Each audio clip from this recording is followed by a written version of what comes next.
పాకిస్తాన్ ఉగ్రవాదులను ఏరివేయడానికి భారత సైన్యం అద్భుతంగా పోరాటం చేస్తోందన్నారు మాజీ మంత్రి హరీష్ రావు. సిద్దిపేట జిల్లాలో సంతోషిమాత దేవాలయంలో జరిగిన హనుమాన్ యజ్ఞం కార్యక్రమంలో పాల్గొన్నారు హరీష్ రావు. కశ్మీర్ పహల్గాంలో 26 మంది పర్యాటకులను ఉగ్రవాదులు కాల్చి చంపడం తనని కలిచివేసిందన్నారు. ఉగ్రవాదాన్ని అంతం చేయాలని, దేశంలో శాంతి నెలకొల్పాలని హోమం నిర్వహించినట్టు తెలిపారు.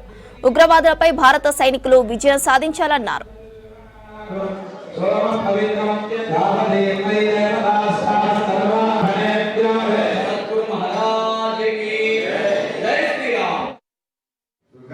స్వామిజీ చేతుల మీదుగా మన సిద్దిపేటలో జరగడం అనేటువంటిది చాలా చాలా సంతోషం.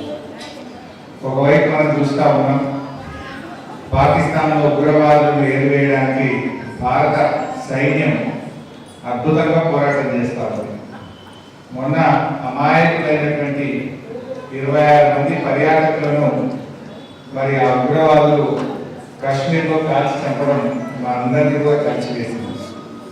సో ఈ ఉగ్రవాదులను అంతం చేయాలని, భారతదేశంలో శాంతి నెలకొలాలని మరి మన స్వామీజీ గారి ఆశీస్సులతో మీరు చేసేటువంటి హోమ ఫలితం మీ కుటుంబాలకు, మీకు మరియు మన దేశం, మన తెలంగాణ రాష్ట్రం అంతా కూడా సుఖ సంతోషాలతో ఉండాలని, మన సైనికులకు బలాన్ని అందించి భారతదేశం ఈ ఉగ్రవాదులను అంతం చేసి మరి అద్భుతమైన విజయం సాధించాలని చెప్పి కూడా నేను మనసారా కాంక్షిస్తా ఉన్నాను. దుర్గాప్రసాద్ స్వామీజీ గారికి మన సిద్దిపేటకు ఎంతో అవినాభావ సంబంధం ఉంది.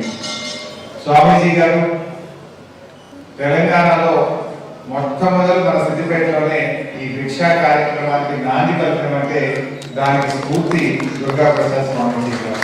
ప్రజలందరినీ కూడా, ముఖ్యంగా యువతను భక్తి మార్గంలో మంచి సరైనటువంటి నడవడికతో మంచి భవిష్యత్తు కోసం సక్రమంగా నడిచే విధంగా ఈ మాలా కార్యక్రమాన్ని ప్రారంభించి యువతకు ఆ హనుమంతుడి యొక్క మంగళాశాసనాలు అందిస్తూ, హనుమంతుడి యొక్క దీవెనలు అందిస్తూ, స్వామివారి మంగళాశాసనాలు అందిస్తూ మరి ఈ మంచి కార్యక్రమం చేపట్టారు.